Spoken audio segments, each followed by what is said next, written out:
Hello student, class 9 का maths का DOE practice paper 24-25। तो मैथ्स का ये सैम्पल पेपर है जो कि आपके एनुअल एग्जाम के लिए बहुत इंपॉर्टेंट है, फाइनल एग्जाम के लिए 24-25 सेशन का। तो चलिए स्टार्ट करते हैं इसका सोल्यूशन। डिटेल सोल्यूशन होगा, कंसेप्ट के साथ होगा, एंड और भी ऐसे सैम्पल पेपर्स आपको मिल जाएंगे। लिंक डिस्क्रिप्शन में है प्लेलिस्ट का, तो वो ज़रूर चेक करना। तो चलिए स्टार्ट करते हैं। तो ये हम डीओई का ऑफिशियल सैम्पल पेपर कर रहे हैं क्लास 9 मैथ्स के लिए। तो इसके सेक्शन ए को स्टार्ट करते हैं। तो देखिए सेक्शन ए में मल्टीपल चॉइस क्वेश्चंस है। तो फर्स्ट क्वेश्चन देखेंगे सबसे पहले, if the decimal representation of a number is non terminating non repeating then the number is.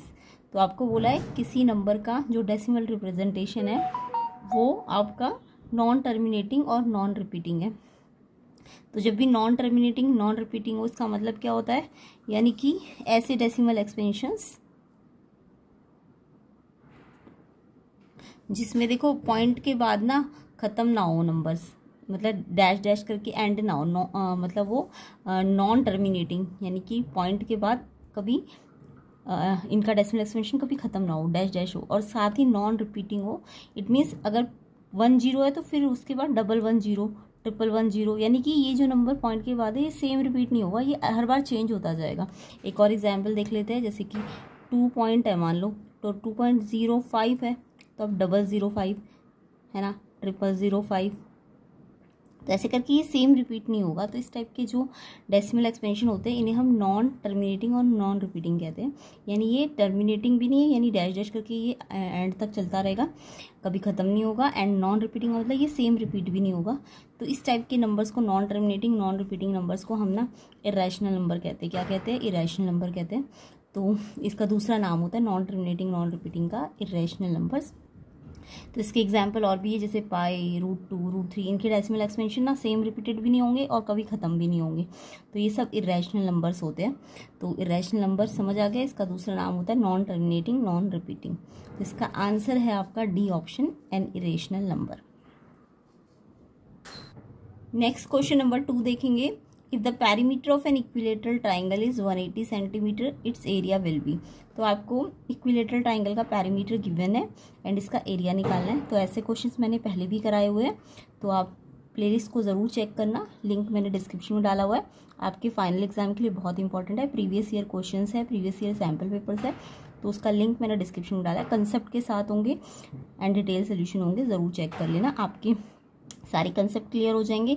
And annual exam में जो भी क्वेश्चंस आपके आएंगे भी ना, तो आपको लगेगा कि सेम ही आ रहे बार बार, तो आप उसे ज़रूर चेक कर लेना। 4 to 5 क्वेश्चन पेपर ज़रूर करना, तो लिंक डिस्क्रिप्शन में है। तो सेकंड क्वेश्चन पे आते हैं, पैरीमीटर इक्विलेटरल ट्राइंगल का 180 है एंड एरिया निकालना है। तो यहाँ पे इक्विलेटरल ट्राइंगल का नाम मतलब क्या होता है कि कोई ऐसा ट्राइंगल जिसमें तीनों साइड इक्वल हो। ठीक है, इक्विलेटरल का मतलब क्या होता है कि तीनों साइड इक्वल हो। साइड ये है तो साइड ये साइड, तो इसका पैरीमीटर कैसे आएगा, इनकी बाउंड्रीज को ऐड करो, साइड साइड साइड, यानी 3 बार साइड ऐड करने से मतलब 3 इंटू साइड हो जाएगा ना। तो इसका पैरीमीटर जो होगा इक्विलेटरल ट्राइंगल का 3 इंटू साइड हो जाएगा। तो यहाँ पे आपको पैरीमीटर गिवन है 180, तो यहाँ से साइड कैसे निकालनी है, तो 3 यहाँ मल्टीप्लाई में ना, तो यहाँ जाके डिवाइड में आ जाएगा, और 3 से इसको काट दो, 3 1 जा 3 में 18 कब आता है 6 पे, और 0 एक एक्स्ट्रा 0, तो 60 आ गया साइड, है ना। तो साइड 60 सेंटीमीटर आ गई। अब आपको इसका एरिया बोला है, तो इक्विलेटरल ट्राइंगल का ना एरिया का फॉर्मूला भी होता है, याद रखना। वैसे तो किसी भी ट्राइंगल का एरिया आपको पता है, half into base into height होता है, half into base into height. But यहाँ पे बेस और हाइट, बेस तो पता है आपको बट हाइट नहीं दी हुई है ना क्वेश्चन में, कभी ये वाला फॉर्मूला नहीं लगा सकते हो। आपको एरिया ऑफ इक्विलेटरल का एक फॉर्मूला होता है, उसे याद रखना है, √3/4 इंटू साइड स्क्वायर। ये इक्विलेटरल ट्राइंगल का एरिया का फॉर्मूला है, √3/4 इंटू साइड का स्क्वायर। अब साइड तो आपने निकाल ली है, कितनी है 60, तो साइड आपको 60 दी और स्क्वायर है तो 2 बार लिखनी पड़ेगी ना, स्क्वायर है तो 2 बार लिखनी पड़ेगी। अब 4 से इसको काट दो, 4 1 जा, और 4 से 60 कटेगा 15 पे, 4 1 जा 4 और 2 बचा 4, 20 4 5 जा पे आता है, और 15 6 जा 90 और एक 0, तो ये 15 इंटू 60 करोगे तो 900, और √3 एज इट इज़ क्योंकि 900 तो नंबर है, रूट के अंदर तो मल्टीप्लाई हुआ नहीं, तो √3 को अलग से लिखोगे। तो 900√3 सेंटीमीटर स्क्वायर इसका एरिया है। तो ये ध्यान रखना, इक्विलेटरल का पेरीमीटर 3 इंटू साइड होता है और एरिया क्या होता है √3/4 इंटू साइड स्क्वायर। कई बार ये क्वेश्चन रिवर्स में आ सकता है, आपको एरिया दिया होगा और आपको पेरीमीटर निकालना होगा, तो आप एरिया में साइड स्क्वायर को निकाल लेना पहले, जो भी एरिया गिवन होगा। ऐसे क्वेश्चन मैंने कराए हुए, तो इससे प्रीवियस क्वेश्चंस को देख लेना, क्लास 9 के लिंक मैंने डिस्क्रिप्शन में डाले हुए। मिड टर्म एग्जाम के भी क्वेश्चन पेपर्स में ये वाले बहुत सारे क्वेश्चंस कराए हुए हैं, तो लिंक मैं डिस्क्रिप्शन में डाल दूंगी, तो चेक जरूर करना। प्लेलिस्ट का लिंक भी आपको डिस्क्रिप्शन में मिल जाएगा। तो चलिए, इसका आंसर है 900√3, बी ऑप्शन इसका करेक्ट है। तो ये आपका बी ऑप्शन करेक्ट आंसर है। नेक्स्ट क्वेश्चन पे आते हैं। नेक्स्ट क्वेश्चन 3 देखेंगे। फाइंड द वैल्यू ऑफ के if 3 0 is the solution of the equation. Equation आपको गिवन है 2x + 3y = k। तो यहाँ पे ये लीनियर इक्वेशन है, बट 2 वेरिएबल वाली इक्वेशन है। लीनियर इक्वेशन 2 वेरिएबल है, x और y, है ना। तो यहाँ पे आपको बोला ये जो लीनियर इक्वेशन है इसका सोल्यूशन दिया हुआ है आपको 3 0। तो सोल्यूशन का मतलब क्या है कहने का, कि सोल्यूशन का मतलब है ये जो 3 0 इसका सोल्यूशन है, यानी ये 3 और 0 x और y की वैल्यू है, यानी x 3 है और y कितना है 0। कोई भी कोऑर्डिनेट कैसे लिखते हैं, पहले उसमें x होता है बाद में y होता है। तो x आपको 3 दिया है, y आपको 0 दिया है ना। और क्योंकि ये इस इक्वेशन का सोल्यूशन है, तो x = 3 और y = 0 यहाँ इस इक्वेशन में रख देना है x और y की जगह, तो उससे k निकल जाएगा। तो बहुत इजी सा क्वेश्चन है और बहुत बार आता है ये क्वेश्चन, तो अच्छी तरह से रिवाइज करना। जब भी आपको बोले इसका सोल्यूशन है या इसके जीरोज है, तो आपको ऐसे ही करना होता है। तो ये आगे वाला x है, बाद वाला y है। तो 2x की जगह हमने 3 रखा। आप देखो 2 × x, 2 और x आपस में मल्टीप्लाई हो रहे हैं, बीच में कोई साइन नहीं है ना, यानी मल्टीप्लाई का है। तो 2x को मैंने ब्रैकेट में लिख दिया, तो ये 2 3 जा 6 हो जाएगा। एंड 3y कितना है 0। अब ये 3 0 से मल्टीप्लाई होगा, तो आपको पता है ना 0 से कोई भी नंबर मल्टीप्लाई करते तो 0 आ जाता है, तो ये तो 0 बन जाएगा, है ना। 3 × 0 0 बन जाएगा, तो इसको लिखने की जरूरत नहीं है। तो 2 3 जा 6 एंड = k। तो k की वैल्यू कितनी आ जाएगी 6। तो ईजी सा क्वेश्चन है और इम्पॉर्टेंट है। बी ऑप्शन इसका आंसर है। तो k की वैल्यू पूछी गई थी, आपको 6 आंसर आएगा, बी ऑप्शन इसका करेक्ट है। नेक्स्ट क्वेश्चन देखेंगे। In the figure O is the centre of the circle, what is the measure of angle ADC। आपको ये डायग्राम दिया है, सर्कल में आपको O सेंटर दिया है, और आपको पता है O सेंटर पे आपको दिख रहा है एक तो AOC बना हुआ है और एक ADC बना हुआ है। तो अगर आपने सर्कल वाला चैप्टर अच्छी तरह से पढ़ लिया है, तो आपको सर्कल की कुछ प्रॉपर्टीज पता चल गई होंगी। तो जिसमें से एक प्रॉपर्टी आपकी सर्कल की क्या होती है, कि अगर कोई सर्कल में AC आर्क पर एक एंगल इस AC आर्क से सेंटर पे बनाओ, AOC सेंटर पे बना है ना, O सेंटर है, तो AOC किस पे बना है सेंटर पे, और उसी AC आर्क से आपका एक एंगल आपके सर्कल की बाउंड्री पे बना होना चाहिए। तो दूसरा एंगल क्या है ADC।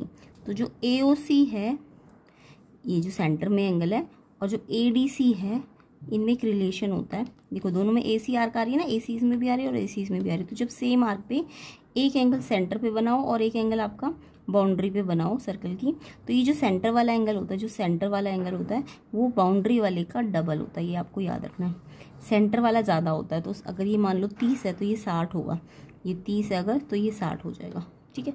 ये 40 है तो ये 80 हो जाएगा। या फिर कह सकते हो जो बाउंड्री वाला एंगल होता है वो सेंटर वाले का आधा होता है, यानी कि बाउंड्री पे कम एंगल आएगा। ये 60 है तो ये 30 आएगा। क्लियर। तो ये प्रॉपर्टी आपको लगानी है इस क्वेश्चन में। तो यहाँ पे भी यही वाली थ्योरम अप्लाई करनी है। देखो एक एंगल तो आपका AOC बना हुआ है और एक ADC है ना, AOC और ADC। आपको निकालना कौन सा है ADC, यानी कि आपको बाउंड्री वाला एंगल निकालना है ADC। तो आपको सेंटर वाला पता होना चाहिए। अब सेंटर वाला AOC जो है इन दोनों से मिलके बना है ना, तो आपको AOC निकालने के लिए इन दोनों को ऐड करना पड़ेगा। 60 30 90 डिग्री आ जाएगा सेंटर वाला एंगल। अब जो मैंने आपको बोला बाउंड्री वाला एंगल जो होता है सेंटर वाले का आधा होता है, बाउंड्री वाला कम होता है ना, बाउंड्री वाला निकालना है। तो सेंटर वाला AOC है उसका ये हाफ होगा, तो हाफ इंटू 90, तो ये 45 डिग्री आ जाएगा। 2 से जब आप इसे कैंसिल करोगे तो सी ऑप्शन इसका सही है। तो आप ये थ्योरम लिख देना, angle on same arc angle on centre and, जो भी ये थ्योरम होती है, same arc angle on centre क्या होता है डबल होता है angle on boundary of circle. तो ये आपकी थ्योरम है, इसको लिखना है आपको, ठीक है। वैसे यहाँ पे ये 1 मार्क का क्वेश्चन है तो लिखने की ज़रूरत नहीं है, मैंने बस समझाने के लिए ये सारा चीज़ें बताई आपको। आप शॉर्ट में आपको पता है कि ये वाला जो है अगर सेंटर वाला आ गया 90 तो इसका आधा कर देना, तो ऐसे इजीली आप कर सकते हो इसको। तो सी ऑप्शन इसका आंसर है। नेक्स्ट क्वेश्चन देखेंगे। तो ऐसे ही कंसेप्ट एंड डिटेल सोल्यूशन के लिए चैनल को सब्सक्राइब ज़रूर करना एंड वीडियो को लाइक करिए, सब्सक्राइब करो चैनल को एंड शेयर ज़रूर करना वीडियोस को, ताकि औरों को भी हेल्प मिले।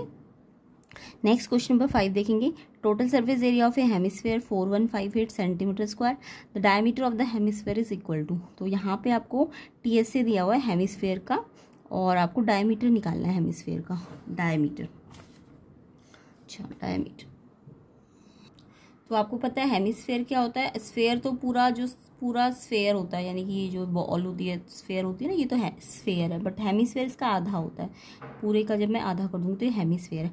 अब हेमिस्फेयर का TSA अगर बोले तो देखो इसमें क्या है, एक तो कर्व्ड सरफेस एरिया तो करूँ तो 2SA है, 2πr² है। कर्व्ड सरफेस एरिया इसका कितना है 2πr², क्योंकि अब TSA है तो इसमें ये वाला जो बेस एरिया ये भी ऐड करना पड़ेगा आपको, तो ये πr² ऐड हो जाएगा। तो इसलिए इसका TSA जो होता है वो कर्व्ड सरफेस में 1πr² ऐड करके आता है, यानी 3πr² होता है। और जो पूरा स्फेयर होता है उसका TSA 4πr² होता है, ठीक है। स्फेयर का TSA 4πr², इसका CSA भी 4πr² होता है, बट इसका कर्व्ड सरफेस तो 2πr² है, बट TSA है तो इसमें 1πr² जुड़ जाता है, जिसके कारण 3πr² होगा। याद रखना TSA इसका 3πr² होता है। तो TSA आपको गिवन है 4158 एंड आपको 3πr², पाई की वैल्यू पता है 22/7 एंड r² आपको निकालना पड़ेगा। तो r² अगर निकालना है तो इसको यहीं रखो, इन दोनों को यहाँ मल्टीप्लाई में यहाँ भेज दो, तो यहाँ ये डिवाइड में चले जाएंगे। जब ये निकालना है तो इन दोनों नंबर्स को आप इस साइड भेजोगे, तो इक्वेशन में जब उस साइड भेजेंगे तो ये मल्टीप्लाई से डिवाइड में चले जाएंगे, यानी जो ऊपर है वो तो नीचे आ जाएगा डिवाइड में, और जो नहीं नीचे था डिनोमिनेटर में वो ऊपर आ जाएगा। तो 4158, 22 और 3 तो नीचे आ गया, 7 ऊपर आ गया। अब ये कैंसिल करना तो सबको आता है, पहले इसे किसी 3 से कैंसिल कर दो, 3 1 जा, ऊपर नीचे 3 1 जा, और ये 3 पे आएगा 1386 पे, कैंसिल आपको करना ही आता होगा। और फिर ये 11 से कटेगा, 11 2 जा, फिर ये 11 से 126 पे कटेगा, फिर ये 2 से कटेगा 2 1 जा, फिर ये 2 से 63, तो ऐसे कैंसिल करोगे तो 63 × 7 बचेगा। 63 को मैंने ब्रेक कर दिया 7 × 9, 63 को कैसे लिख सकते हो 7 × 9 एंड ये 7 एज इट इज़।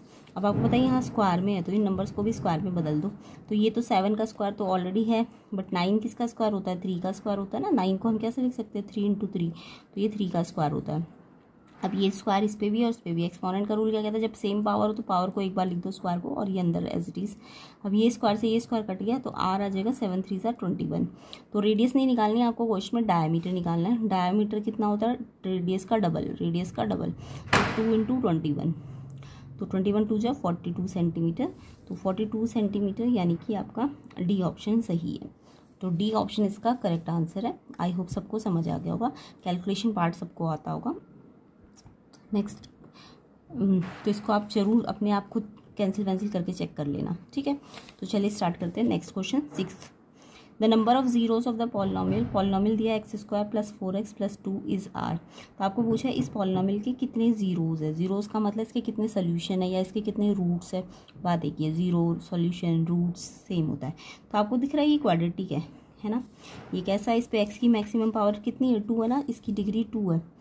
डिग्री मतलब x की मैक्सिमम पावर कितनी है, x की मैक्सिमम पावर आपकी 2 है।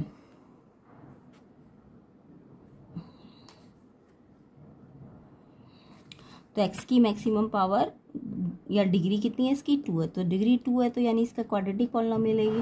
क्वाड्रेटिक पॉलिनोमियल में कितने जीरो होते हैं, इसके 2 जीरो होते हैं। अदरवाइज आप इसको मिडिल स्प्लिट करके भी चेक कर सकते हो, बट एक्चुअल में ये मिडिल स्प्लिट होगा नहीं। देखो ये 2 1 जा, अगर मैं इसे मिडिल स्प्लिट करने की भी सोचूं तो 2 और ये 1 यहाँ पे आ गई, तो पहले इसको इससे मल्टीप्लाई करते हैं ना, कांस्टेंट को इससे मल्टीप्लाई करते हैं, 2 1 जा 2। अब इस 2 के ऐसे कोई फैक्टर ही नहीं हो सकते कि 4 आ जाए। तो यानी कि ये ना 10th के सिलेबस में आएगा, जब ऐसे वाला जब इसके मिडिल स्प्लिट ना हो सके तो हम इसे डिस्क्रिमिनेंट मेथड से सॉल्व करते हैं। बट यहाँ पे आपको क्वेश्चन को पूरा सॉल्व करने की जरूरत नहीं, आपको जस्ट पूछा है कितने इसके जीरो है। तो ये क्वाड्रेटिक पॉलिनोमियल है और क्वाड्रेटिक पॉलिनोमियल के कितने जीरो होते हैं, 2 जीरो होते हैं। क्यों, क्योंकि इसकी मैक्सिमम पावर 2 है तो इसके जीरोज भी कितने होंगे, 2 होंगे। तो ये इसका आंसर है, बी ऑप्शन इसका करेक्ट है। नेक्स्ट क्वेश्चन देखते हैं, question number 7। A spherical balloons radius increases to 3 times when the air is pumped in it if the surface area of the balloon after pumping the air is A2 and surface area before pumping the air is A1। आपको बोला A1 और A2 का ratio कितना होगा, ratio का sign है ये, है ना।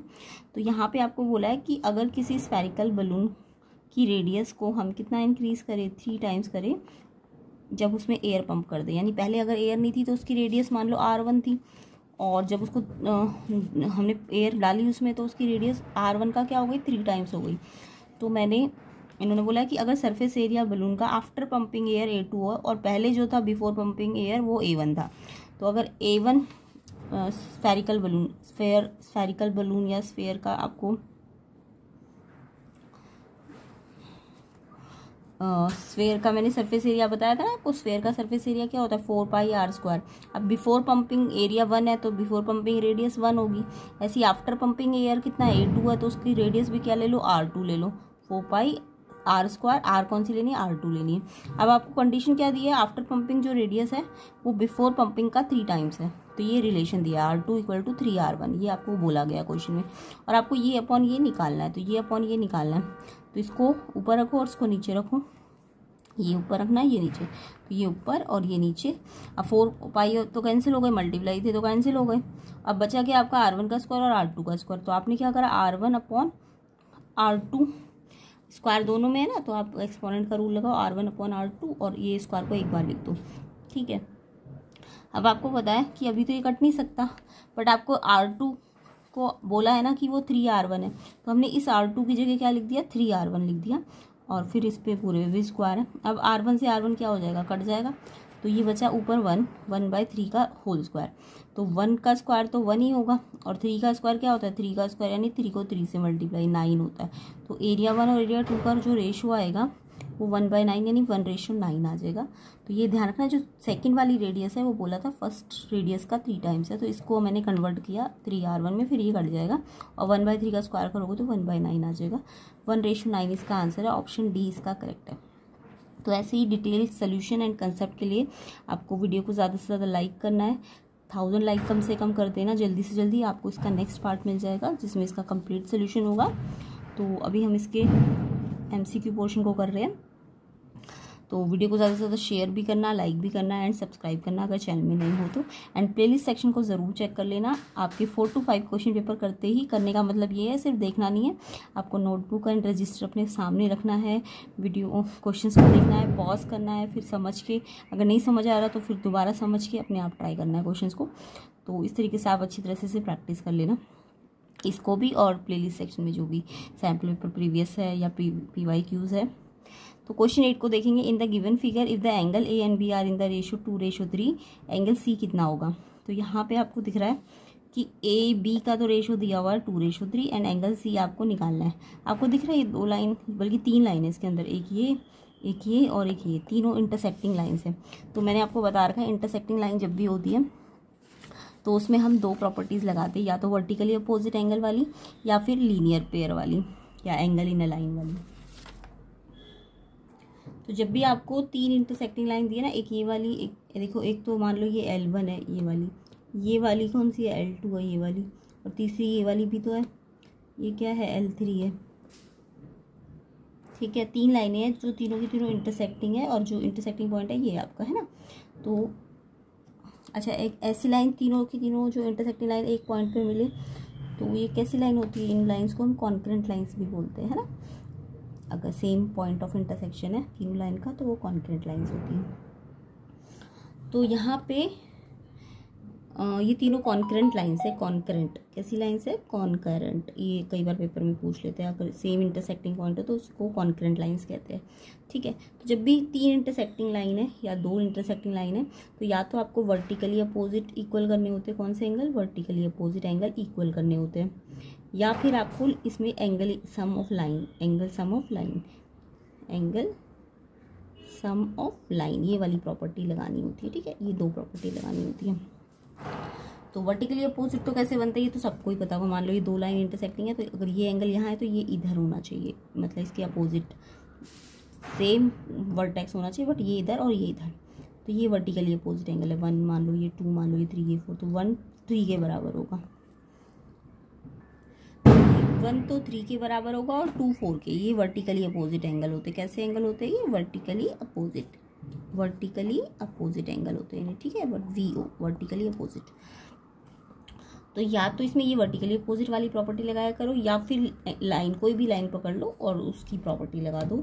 तो जैसे मेरे को बोला A और B का रेशियो दिया, ये NCERT का ही क्वेश्चन है एक तरह से। ये आपको A और B दिया और ये 90 का ऐसे बॉक्स सा बनाया है ना, किसी भी में भी अगर ऐसे करके बॉक्स बना दिया, नहीं 90 का एंगल होता है, ये 90 आपका इनडायरेक्ट वे में ये 90 बना रखा है इन्होंने।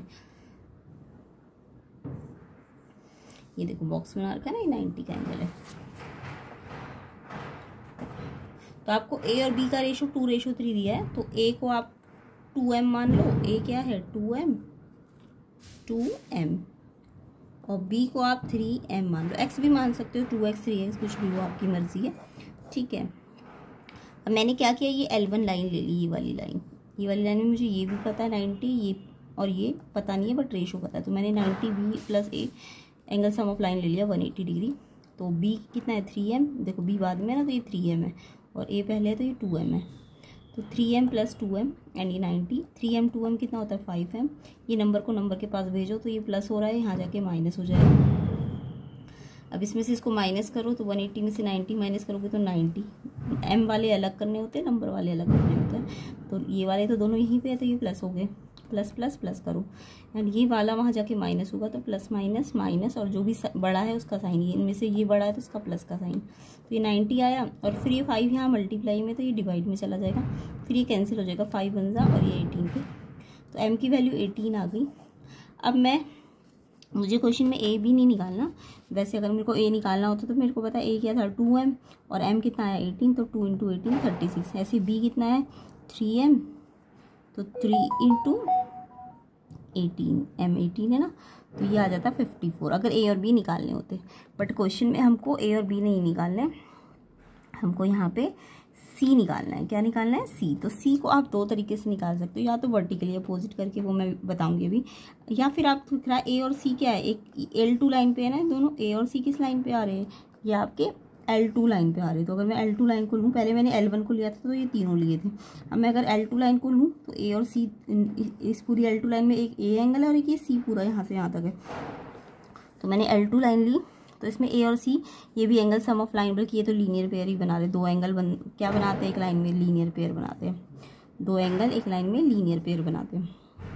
तो a और c का सम 180। तो यहाँ पे आपका a कितना आ गया था? 36 एंड c निकालो तो 180 में से 36 को माइनस करो, तो माइनस करोगे तो 144। ऑप्शन c इसका आंसर हो जाएगा।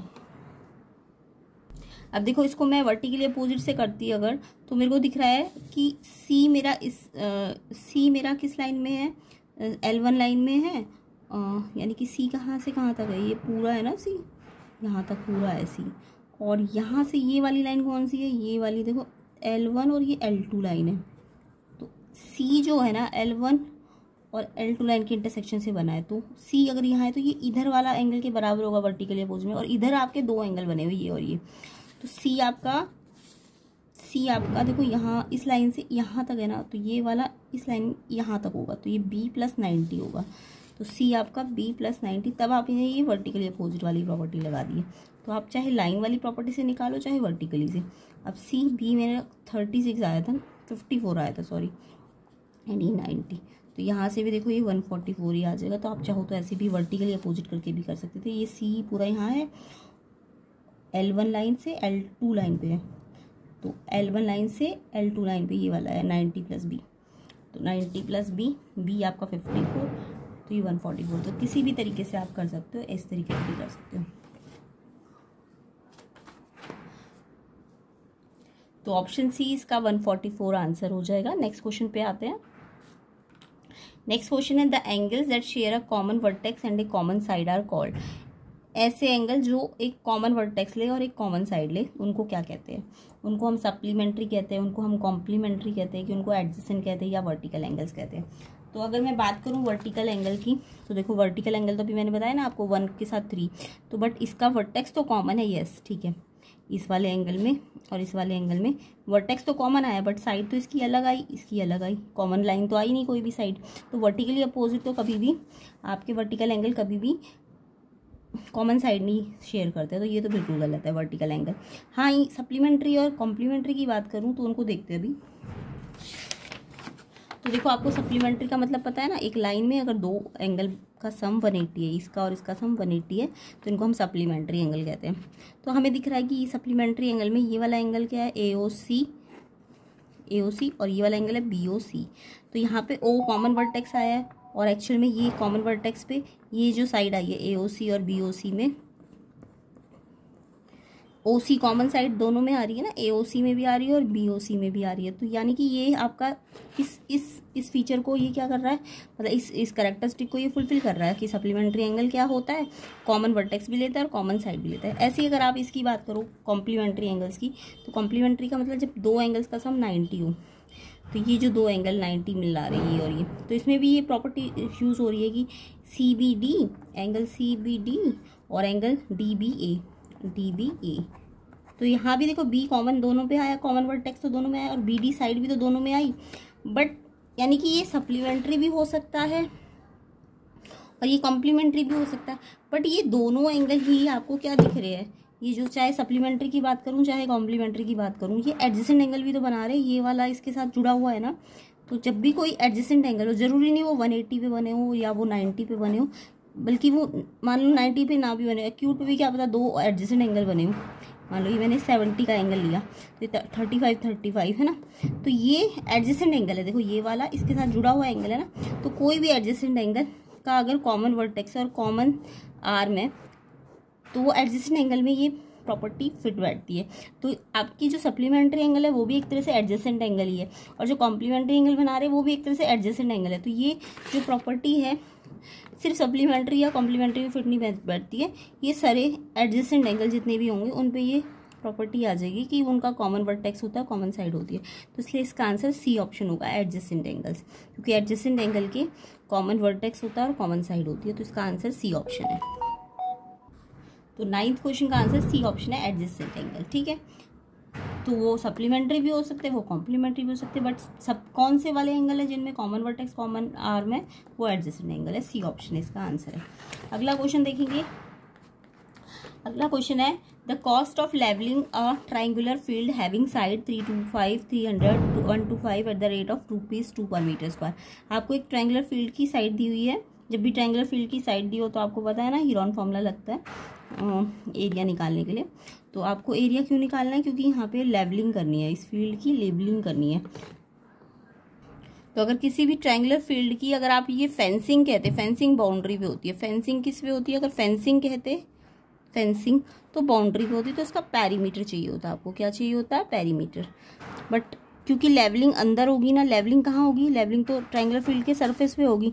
तो लेवलिंग करना है या फिर टाइलिंग करना है, मैंने आपको पहले भी समझा रखा है, टाइलिंग करना है, लेवलिंग करना है, इसमें अंदर सरफेस पे करना है कुछ भी काम, तो फिर इसका आपको एरिया निकालना पड़ेगा। क्या निकालना पड़ेगा, इसका एरिया। तो यहाँ पे एरिया कैसे निकलेगा, देखो जब ट्रायंगल की तीनों साइड दी होती है ना, मैंने आपको 3 तरीके बताए। एक तो half into base into height वाला फॉर्मूला होता है, जब बेस और हाइट दिया हो तो ये वाला लगाया करो। जब इक्विलेटरल है तो √3/4 साइड का स्क्वायर ये वाला लगाया करो।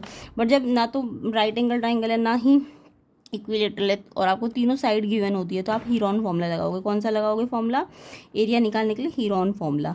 अब हीरोन फॉर्मूला मैंने इतनी बार कराया, सबको आता होगा। तो जब भी ये तीनों साइड दिए, मान लो ये A है, ये B है, ये C है, तो इसके लिए सबसे पहला स्टेप है इसका सेमी पेरीमीटर निकालना है। सेमी पेरीमीटर मतलब, सेमी का मतलब पेरीमीटर जितना भी आएगा उसको आधा कर देना। तो सेमी पेरीमीटर, पेरीमीटर का आधा। पेरीमीटर कैसे आता है, तीनों साइडों का प्लस करूँ और 2 से डिवाइड करूँ। तो पेरीमीटर तीनों साइड क्या है, ABC, ये ABC, और उनको 2 से डिवाइड करना है आपको। तो ये पेरीमीटर है और फिर 2 से डिवाइड करोगे तो सेमी पेरीमीटर आ जाएगा। तो इसको ऐड करो, 750 2 से डिवाइड करो तो ये 375 मीटर में आ जाएगा। अब सेकंड स्टेप है, एरिया का फॉर्मूला क्या लगेगा इसमें, एरिया का फॉर्मूला लगेगा S, S minus A, S minus B, S minus C, इनको चारों को मल्टीप्लाई करना है और फिर रूट करना है। तो S कितना है आपका, S आया 375, फिर S में से A को माइनस करो, 375 में से A कितना है 325, तो 375 में से 325 माइनस करो, फिर S में से B को माइनस करो। S क्या है 375, उसमें B क्या है सेकंड साइड, सेकंड साइड आपकी 300 है। फिर एस में से थर्ड साइड को माइनस करो, एस में से थर्ड साइड को माइनस करो। अब इन्हें माइनस कर लो पहले और फिर चारों को मल्टीप्लाई करना है। तो माइनस किया तो पहला 50, देखो 375 में से जब मैं 3 to 5 को माइनस करूँगी 50 आएगा, इसमें से इसको माइनस करूँगी 75 आएगा, इसमें से इसको माइनस करूँगी तो ये 250 आ जाएगा। और फिर चारों को मल्टीप्लाई करना है। मल्टीप्लाई करने का मतलब ये नहीं कि पहले मल्टीप्लाई करूँगी फिर स्क्वायर रूट निकालूंगी, बहुत बड़ा हो जाएगा। तो इसमें मैंने आपको बोला था इन सब के प्राइम फैक्टर कर लिया करो। तो पहले 375 के प्राइम फैक्टर कर लो। तो ये 5 है ना लास्ट में, तो 5 से डिवाइड हो जाएगा, 5 में 75 पे, फिर 5 से 15 पे, फिर 5 से 3 पे, फिर 3 पे 1 पे। तो ऐसे करके इनके प्राइम फैक्टर्स करने हैं। तो इसके मैंने करे यहाँ से यहाँ तक इसके प्राइम फैक्टर हो गए, फिर 50 के कर दिए यहाँ से यहाँ तक, फिर 75 के करे यहाँ तक, और फिर 250 के करे 5 5 जा 25, 5 जा 125, 2 जा 250। तो ये इसके 250 के प्राइम फैक्टर हो गए। अब स्क्वायर रूट जब भी होता है ना तो आपको क्या करना होता है, इसके बाद आपको क्या करना है, ये जो भी स्क्वायर रूट होगा ना तो जो भी नंबर 2 बार आया है पेयर में होगा उसमें से एक एक बाहर निकालना। जैसे 5 2 बार है ना तो इस 2 बार 5 में से एक 5 बाहर निकाल दो तो ये रूट हट जाता है। सेम ऐसे इसमें भी ये 5 और ये 5 2 बार है ना तो एक 5 यहाँ से आ जाएगा। फिर इसमें 5 कितनी बार है, 2 बार है, तो फिर एक बार फिर आ जाएगा। फिर ये वाला 5 भी 2 बार है, ये वाला इनमें से एक, फिर ये वाला 5 भी 2 बार है, तो यानी एक बार। यानी जितने भी 5 है देखो कितनी बार है, 5 1 2 3 4 5 6 7 8 9 10 बार है ना। तो 10 है तो 10 के आधे कर दो 5, यानी कि 5 10 बार है तो 10 का आधा कितना होता है, 5 होता है ना। तो 5 10 5 बार है, 5 कितनी बार है 10 टाइम्स है, तो आपको 5 बार बाहर निकाल लेना है। यानी हर एक पेयर में से एक 5 बार, इस पेयर में से एक 5 बार, फिर इस पेयर में से एक 5 बार। तो ऐसे 10 है तो 5 पेयर बने ना तो 5 बाहर आ जाएंगे तो रूट हट जाएगा। ऐसे 3 कितनी बार है, देखो 3 का भी पेयर बन रहा है 1 और 2 2 बार है ना, तो 2 में से एक 3 बाहर आ जाएगा। ऐसे ये 2 भी 2 बार है, ये भी एक बार बाहर आ जाएगा। मान लो कोई सिंगल ही होता तो वो रूट के अंदर ही रह जाएगा, फिर उसका रूट एज इट इज़ वो रूट के अंदर रहेगा। बट यहाँ पे सारे नंबर पेयर्स में है तो ये सारे रूट से बाहर आ गए। अभी सबको मल्टीप्लाई करना है, 3 2 जा 6, 5 जा 30, इनको वाला फिर इनको कर लो, 5 5 जा 25, 5 जा 6 25, 5 जा 25, 5 जा 125, 5 जा 625, और फिर इसको से मल्टीप्लाई करो, इतना आ गया। कैलकुलेशन पार्ट सबको आता होगा, 18750 मीटर स्क्वायर आ जाएगा। फिर उसके बाद ये इसका एरिया है। अब आपको कॉस्ट ऑफ लेवलिंग पर मीटर स्क्वायर की दी हुई थी, कितने 2 रुपये, 1 मीटर स्क्वायर की 2 रुपये। तो आपको जितना एरिया आया उससे 2 को मल्टीप्लाई करना पड़ेगा ना, तो इसको 2 से मल्टीप्लाई करो, 37500 इतने रुपीज़ इसकी लेवलिंग कॉस्ट आ जाएगी। तो ये आंसर आपका आएगा ए ऑप्शन इसका करेक्ट आंसर है। तो आई होप हीरोन फॉर्मूला सबको लगाना आता होगा। इससे प्रीवियस मैंने मिड टर्म वीडियोज़ में भी आपको हीरोन फॉर्मूला के बहुत सारे क्वेश्चन कराए थे। तो ये कैलकुलेशन पार्ट आपको आसानी जल्दी करना होता है। 1 मार्कर में वैसे तो कैलकुलेशन पार्ट बहुत ज़्यादा दे दिया इन्होंने, बट फिर भी आपको आना चाहिए। आई होप ये सारे क्वेश्चंस आपको समझ आ गए होंगे। तो इसलिए वीडियो को ज़्यादा से ज़्यादा शेयर करो, लाइक करो, कम से कम 1000 लाइक जल्दी कर दो, ताकि इसके बचे हुए क्वेश्चन जो है 11 12 से लेके जितने भी ये MCQ वाले क्वेश्चंस है उसको हम नेक्स्ट पार्ट में कवर कर ले। वीडियो लंबा हो गया क्योंकि, एंड जो इसके सेक्शन BCD है उसके नेक्स्ट पार्ट में कवर हो जाएंगे, जिसके लिए आपको वीडियो को ज़्यादा से ज़्यादा लाइक करना है, शेयर करना है। चैनल में नए हो तो सब्सक्राइब ज़रूर करना। तो सेक्शन B भी आपको इसके नेक्स्ट पार्ट में मिल जाएगा, सेक्शन C। तो ये सारे क्वेश्चंस डिटेल सोल्यूशन के साथ आपको मिलेंगे। एंड प्लेलिस्ट को ज़रूर चेक कर लेना, लिंक मैंने डिस्क्रिप्शन में डाला हुआ। इसके नेक्स्ट पार्ट भी आपको प्लेलिस्ट में मिल जाएंगे, तो इसकी प्लेलिस्ट बनी होगी, उसका लिंक मैं डिस्क्रिप्शन में डाल दूँगी। तो ये सारे क्वेश्चन लॉन्ग क्वेश्चंस भी उसके नेक्स्ट पार्ट में बन जाएंगे, सारे के सारे डिटेल सोल्यूशन होंगे, कंसेप्ट के साथ होंगे। तो कोई भी डाउट है किसी क्वेश्चन में तो आप कमेंट कर सकते हैं। बाकी आपको सिंप्लीफिकेशन करना आना चाहिए। ये केस बेस्ड क्वेश्चन को भी हम पूरा कंप्लीट करेंगे, तो जिसके लिए आपको वीडियो को ज़्यादा से ज़्यादा लाइक करना है, ज़्यादा से ज़्यादा शेयर करना है, ताकि जल्दी ये आपको सॉल्व मिल जाए एंड आपकी एग्ज़ाम की प्रैक्टिस अच्छी तरीके से हो जाए, एनुअल एग्ज़ाम की फाइनल एग्ज़ाम तो अब आने वाले हैं, इसलिए आपको अच्छी तरह से इनकी प्रैक्टिस करनी है। बाकी वीडियो को ज़्यादा से ज़्यादा शेयर करो, लाइक करो एंड चैनल को सब्सक्राइब करो, और प्लेलिस्ट सेक्शन को ज़रूर चेक कर लेना, प्रैक्टिस करते रहिए।